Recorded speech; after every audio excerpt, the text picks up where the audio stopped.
الحمد للہ رب العالمین والصلاة والسلام علی سید الانبیاء والمرسلین اما بعد فاعوذ باللہ من الشیطان الرجیم بسم اللہ الرحمن الرحیم۔ حضرت علامہ مولانا مفتی محمد امجد علی اعظمی رحمۃ اللہ تعالی علیہ القوی بہار شریعت کے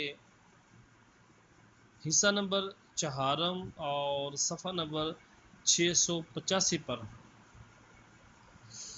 نماز حاجات کا ذکر فرماتے ہیں۔ آئیے میں آپ کے سامنے پیش کرتا ہوں کہ نماز حاجات کب اور کس وقت ادا کرنی چاہیے اور آقا علیہ الصلاۃ والسلام کا کیا طریقہ کار تھا۔ ابو داؤد حذیفہ رضی اللہ تعالی عنہ سے راوی کہتے ہیں، جب حضور اقدس صلی اللہ تعالی علیہ وآلہ وسلم کو کوئی امر اہم یعنی کوئی مشکل عمل، کوئی بڑا امر کام پیش آتا تو نماز پڑھتے۔ اس کے لیے 2 رکعت یا 4 پڑھے۔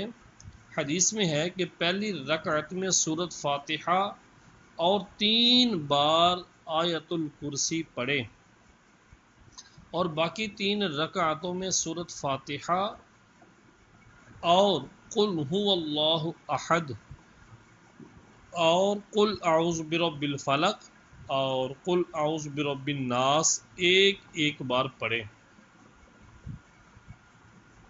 تو یہ ایسی ہیں جیسے شب قدر میں 4 رکعتیں پڑھیں۔ مشائخ فرماتے ہیں کہ ہم نے یہ نماز پڑھی اور ہماری حاجتیں پوری ہوئیں۔ سبحان اللہ۔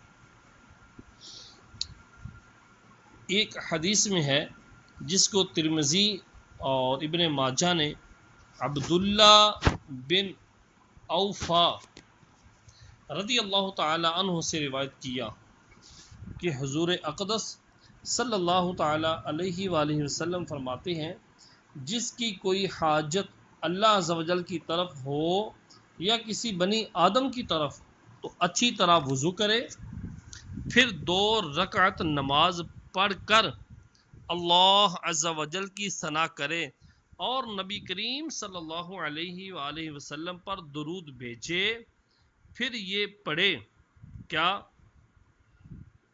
لا الہ الا اللہ الحلیم الکریم سبحان اللہ رب العرش العظیم الحمد للہ رب العالمین اسألک موجبات رحمتک وعزائم مغفرتک والغنیمۃ من کل بر والسلامۃ من کل اسم لا تدع لی ذنبا الا غفرتہ ولا ہما الا فرجتہ ولا حاجة هي لك رضا الا قضيتها یا ارحم الراحمین۔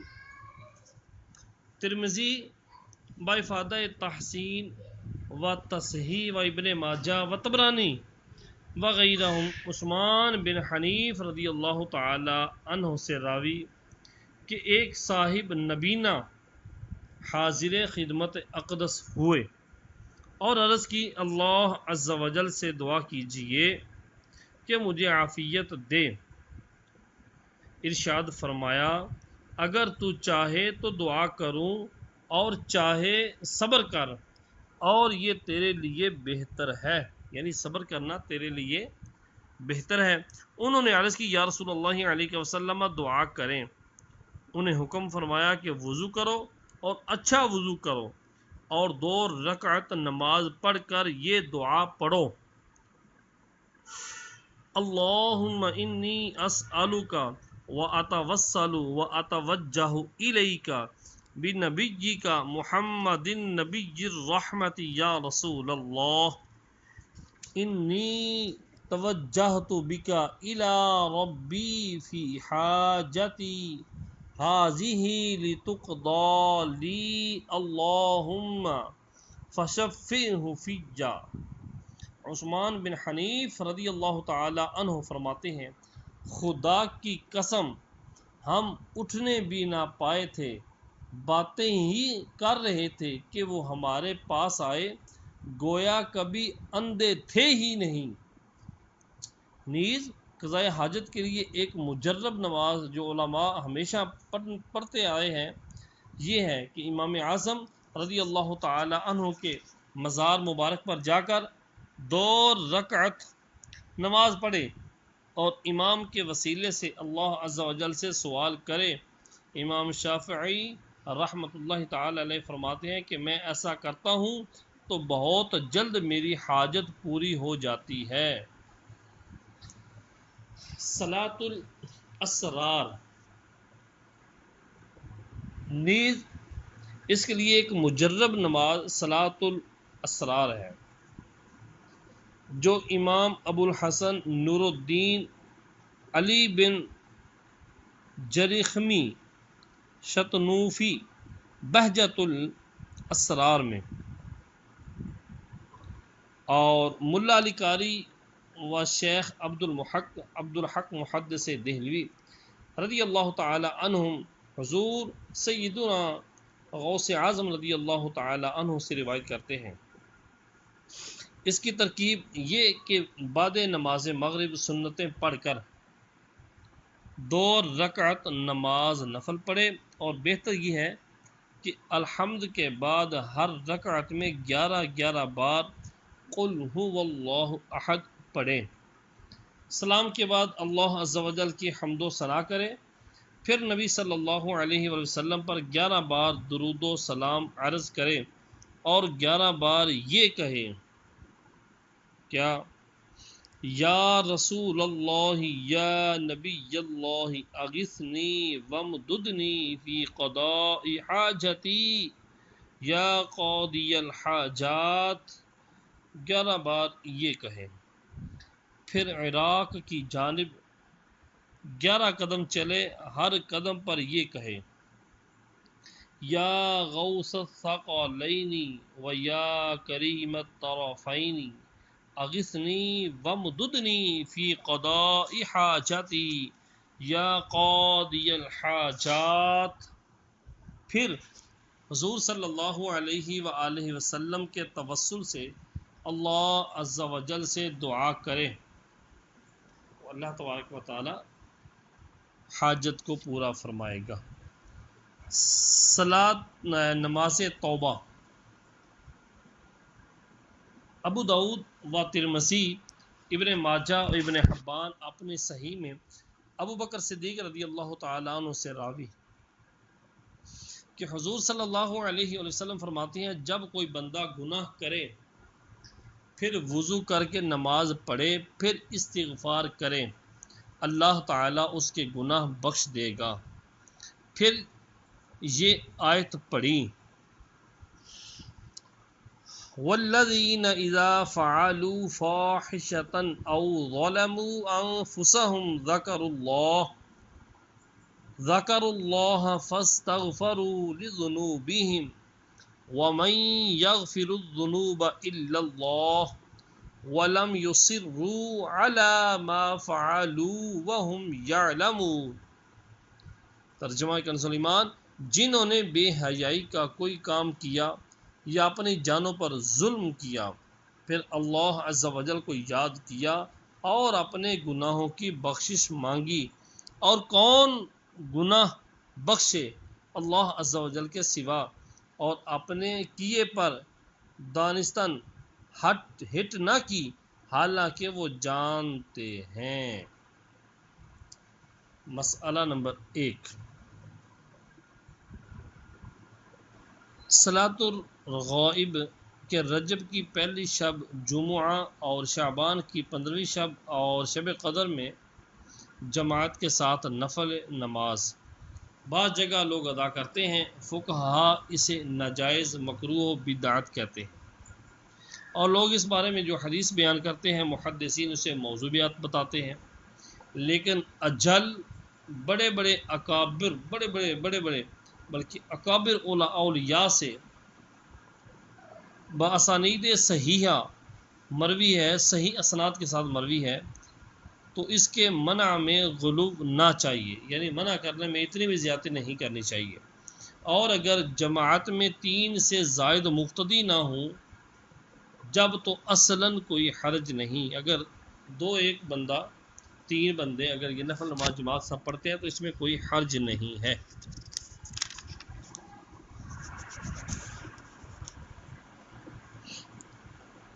تراویح کا بیان صفحہ نمبر 688 پر صاحب بہار شریعت صلاۃ التراویح کا ذکر فرماتے ہیں، جو آپ کے سامنے عرض کر رہا ہوں۔ مسئلہ نمبر 1، تراویح مرد و عورت سب کے لیے بالاجماع سنت مؤکدہ ہے، اس کا ترک جائز نہیں۔ اس پر خلفائے راشدین رضی اللہ تعالی عنہم نے مداومت فرمائی، ہمیشگی فرمائی، اور نبی صلی اللہ علیہ وآلہ وسلم کا ارشاد ہے کہ میری امت میری سنت، ارشاد گرامی ہے کہ میری سنت اور سنت خلفائے راشدین کو اپنے اوپر لازم سمجھو۔ اور خود حضور صلی اللہ علیہ وآلہ وسلم نے بھی تراویح پڑھی اور اسے بہت پسند فرمایا۔ صحیح مسلم میں ابو ہریرہ رضی اللہ تعالی عنہ سے مروی ارشاد فرماتے ہیں کہ جو رمضان میں قیام کرے ایمان کی وجہ سے اور ثواب طلب کرنے کے لیے، اس کے اگلے سب گناہ بخش دیے جائیں گے۔ سبحان اللہ، یعنی صغیرہ گناہ۔ پھر اس اندیشے سے کہ امت پر فرض نہ ہو جائے ترک فرمائی۔ پھر فاروق اعظم رضی اللہ تعالی عنہ رمضان میں ایک رات مسجد کو تشریف لے گئے اور لوگوں کو متفرق طور پر نماز پڑھتے پایا، یعنی لوگ الگ الگ نماز تراویح ادا کر رہے تھے، کوئی تنہا پڑھ رہا ہے، کسی کے ساتھ کچھ لوگ پڑھ رہے ہیں۔ فرمایا میں مناسب جانتا ہوں کہ ان سب کو ایک امام کے ساتھ جمع کر دوں تو بہتر ہو۔ سب کو ایک امام ابی بن کعب رضی اللہ تعالی عنہ کے ساتھ اکٹھا کر دیا۔ پھر دوسرے دن تشریف لے گئے، ملاحظہ فرمایا کہ لوگ اپنے امام کے پیچھے نماز پڑھتے ہیں۔ فرمایا نعمت البدعۃ ھذہ، یہ اچھی بدعت ہے۔ سبحان اللہ۔ رواہ اصحاب السنن، اصحاب سنن نے اس کی روایت کیا ہے۔ مسئلہ نمبر 2، جمہور کا مذہب یہ ہے کہ تراویح کی 20 رکعتیں ہیں۔ جمہور صحابہ کرام، تابعین، محدثین، اولیاء عظام کا یہی مذہب و مسلک ہے کہ تراویح کی 20 رکعتیں ہیں، اور یہی احادیث سے ثابت۔ بہقی نے بسند صحیح صائب بن یزید رضی اللہ تعالی عنہ کے عہد میں بھی یوں ہی تھا۔ صائب بن یزید رضی اللہ تعالیٰ عنہ سے روایت کی کہ لوگ فاروق اعظم رضی اللہ تعالیٰ عنہ کے زمانہ میں 20 رکعتیں پڑھا کرتے تھے، اور عثمان و علی رضی اللہ تعالیٰ عنہما کے عہد میں بھی یوں ہی تھا۔ اور موطا میں یزید بن رومان سے روایت ہے کہ عمر رضی اللہ تعالیٰ عنہ کے زمانہ میں لوگ رمضان میں 23 رکعتیں پڑھتے۔ بہقی نے کہا اس میں 3 رکعتیں وتر کی ہیں، اور مولا علی رضی اللہ تعالی عنہ نے ایک شخص کو حکم فرمایا کہ رمضان میں لوگوں کو 20 رکعتیں پڑھائے۔ نیز اس کے 20 رکعتیں ہونے میں یہ حکمت ہے کہ فرائض و واجبات کی اس سے تکمیل ہوتی ہے، اور کل فرائض و واجب کی ہر روز 20 رکعتیں ہیں، لہٰذا مناسب یہ کہ یہ بھی 20 ہی ہوں کہ مکمل برابر ہوں۔ سبحان اللہ۔ مسئلہ نمبر 3، تراویح کا وقت فرض عشاء کے بعد سے طلوع فجر تک ہے، وتر سے پہلے بھی ہو سکتی ہے اور بعد بھی۔ تو اگر کچھ رکعتیں اس کی باقی رہ گئیں کہ امام وتر کو کھڑا ہو گیا تو امام کے ساتھ وتر پڑھ لے، پھر باقی ادا کرے، جبکہ فرض جماعت سے پڑھے ہوں، اور یہ افضل ہے۔ اور اگر تراویح پوری کر کے وتر تنہا پڑھے تو بھی جائز ہے۔ اور اگر بعد میں معلوم ہوا کہ نماز عشاء بغیر طہارت پڑھی تھی اور تراویح و وتر طہارت کے ساتھ، تو عشاء وتر تراویح پھر پڑھے، وتر ہو گیا۔ عشاء اور تراویح یہ پڑھے لیکن وتر ادا ہو گئے۔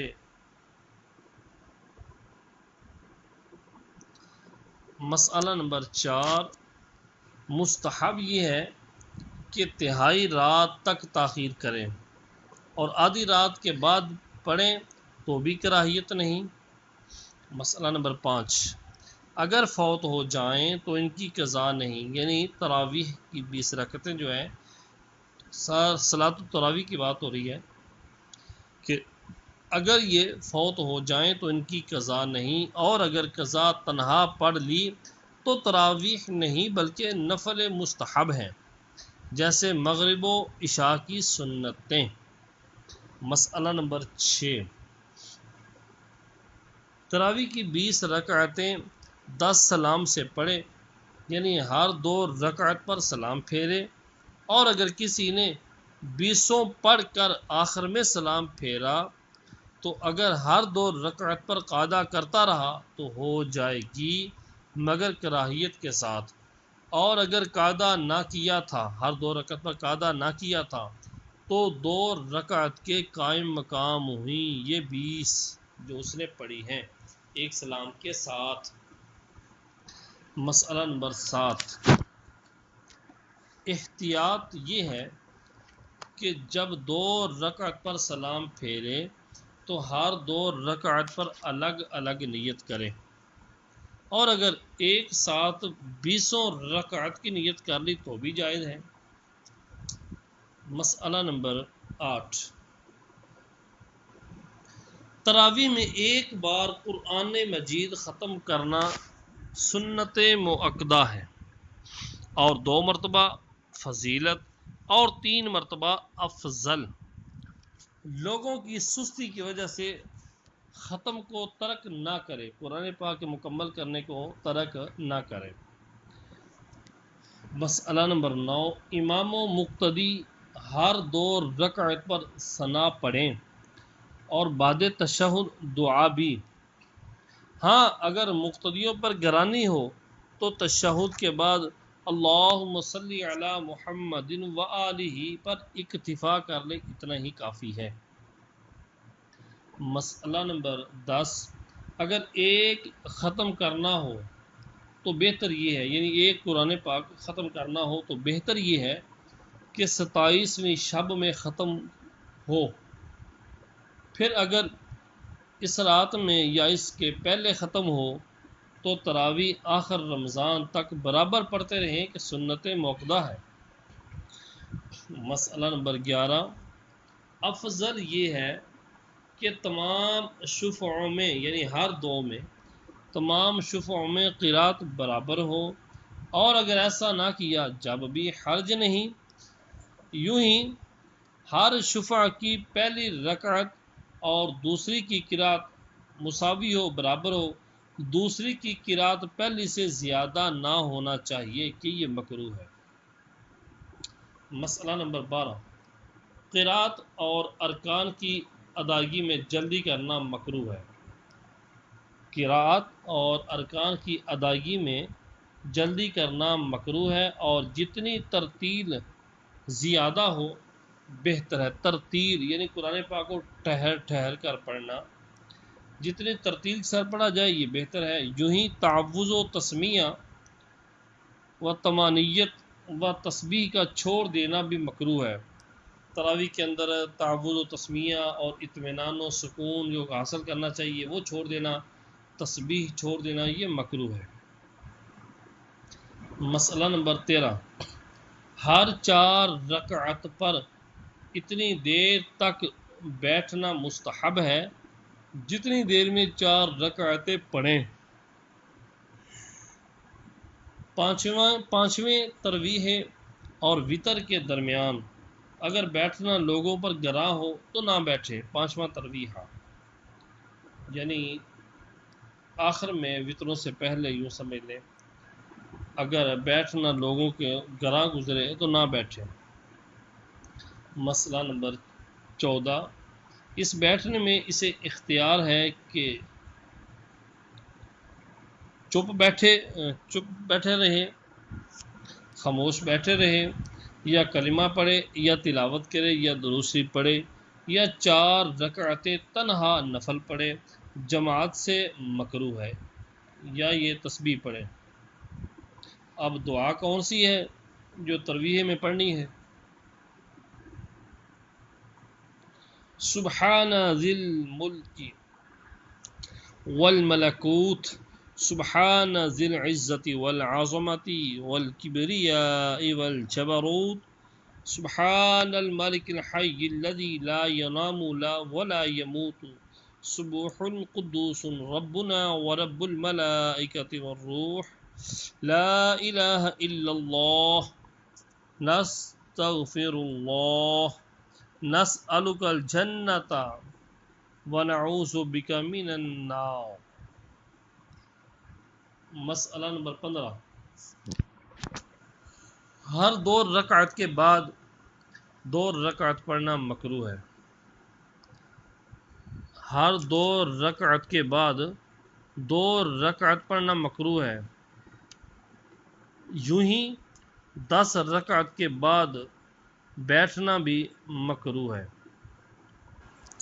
ہر 2 رکعت کے بعد 2 رکعت پڑھنا مکروہ ہے، اس سے مراد یہی ہے کہ 2 رکعت جو تراویح کی ہیں اس کے علاوہ کوئی اور 2 رکعت پڑھنا مکروہ ہے۔ اور اسی طرح جب 10 ہو جائے اس کے بعد بیٹھنا بھی مکروہ ہے کہ 12 کے بعد بیٹھے، 12 کے بعد بیٹھے، 16 کے بعد بیٹھے، پھر 20ویں کے بعد بیٹھے، 8 کے بعد بیٹھے، یہ ہے، اور بیٹھ کر تسبیح و تحلیل کرنا۔ مسئلہ نمبر 16، تراویح میں جماعت سنت کفایہ ہے کہ اگر مسجد کے سب لوگ چھوڑ دیں گے تو سب گناہ گار ہوں گے، اور اگر کسی ایک نے گھر میں تنہا پڑھ لی تو گناہ گار نہیں، مگر جو شخص مقتدا ہو، پیشوا ہو کہ اس کے ہونے سے جماعت بڑی ہوتی ہے اور چھوڑ دے گا تو لوگ کم ہو جائیں گے، اسے بلا عذر جماعت چھوڑنے کی اجازت نہیں۔ مسئلہ نمبر 18، تراویح مسجد میں بعد جماعت پڑھنا افضل ہے۔ اگر گھر میں جماعت سے پڑھی تو جماعت کے ترک کا گناہ نہ ہوا، مگر وہ ثواب نہ ملے گا جو مسجد میں پڑھنے کا تھا۔ مسئلہ نمبر 18، اگر عالم حافظ بھی ہو تو افضل یہ ہے کہ خود پڑھے اور دوسروں کی اقتداء نہ کرے، اور اگر امام غلط پڑھتا ہو تو مسجد محلہ چھوڑ کر دوسری مسجد میں جانے میں حرج نہیں۔ یوں ہی اگر دوسری جگہ کا امام خوش آواز ہو یا ہلکی قرات پڑھتا ہو یا مسجد محلہ میں ختم نہ ہوگا تو دوسری مسجد میں جانا جائز ہے۔ مسئلہ نمبر 19، خوش خواہ کو امام بنانا نہیں چاہیے۔ خوش خواہ سے مراد ہے جس کی آواز خوبصورت ہے لیکن قرآن اچھا نہیں ہے۔ خوش خواہ کو امام بنانا نہیں چاہیے بلکہ درست خواہ کو بنائے، یعنی جو قرآن خواہ ہے، قرآن درست پڑھتا ہے، اس کو امام بنائے۔